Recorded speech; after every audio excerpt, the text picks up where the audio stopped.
পৃথিবী থেকে 70 আলোকবর্ষ দূরে ফুটন্ত সমুদ্রের গ্রহ খুঁজে পেল নাসার জেমস ওয়েব টেলিস্কোপ। নাসার জেমস ওয়েব স্পেস টেলিস্কোপে ধরা পড়ল এমন এক গ্রহ যার পুরোটা জুড়ে রয়েছে গভীর সমুদ্র। এমনটাই ইঙ্গিত দিলেন বিজ্ঞানীরা গ্রহটির নাম দিয়েছেন TOI 270d, যা পৃথিবীর আকারের প্রায় দ্বিগুণ। নমস্কার বন্ধুরা, আপনাদের সকলকে স্বাগত অ্যামেজিং ফ্যাক্ট ইউটিউব চ্যানেলে। চলুন শুরু করা যাক আজকের ভিডিও।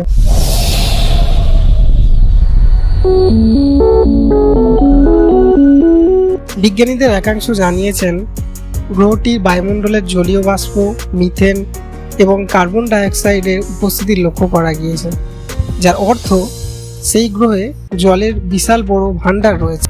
বিজ্ঞানীদের একাংশ জানিয়েছেন গ্রহটির বায়ুমণ্ডলের জলীয় বাষ্প, মিথেন এবং কার্বন ডাইঅক্সাইডের উপস্থিতি লক্ষ্য করা গিয়েছে, যার অর্থ সেই গ্রহে জলের বিশাল বড় ভাণ্ডার রয়েছে। তবে এই দাবি নিয়ে বিজ্ঞানীদের মধ্যে মতভেদ তৈরি হয়েছে। চলুন এবারে জেনে নেওয়া যাক এই গ্রহের তাপমাত্রা কত।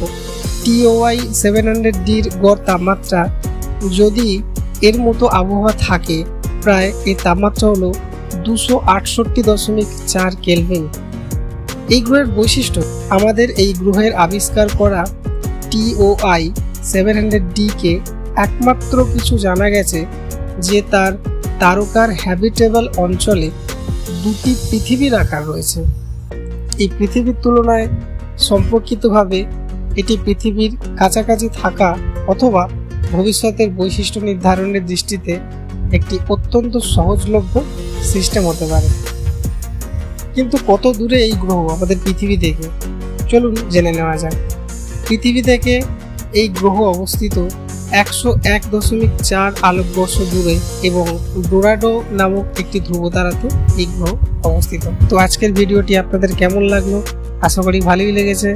ভিডিওটি ভালো লাগলে একটি অবশ্যই লাইক করে দেবেন এবং বন্ধুদের সঙ্গে অবশ্যই শেয়ার করবেন, এবং চ্যানেলে নতুন এসে থাকলে এবং এই ধরনের ইন্টারেস্টিং অ্যামেজিং ফ্যাক্ট ভিডিও দেখতে হলে চ্যানেলটিকে অবশ্যই সাবস্ক্রাইব করে পাশে থাকা বেল বাটনটি অবশ্যই প্রেস করে দেবেন, কেননা যখনই আমি নতুন কোনো ভিডিও আপডেট করব তখন সবার প্রথমে আপনাদের কাছে নোটিফিকেশন যাবে।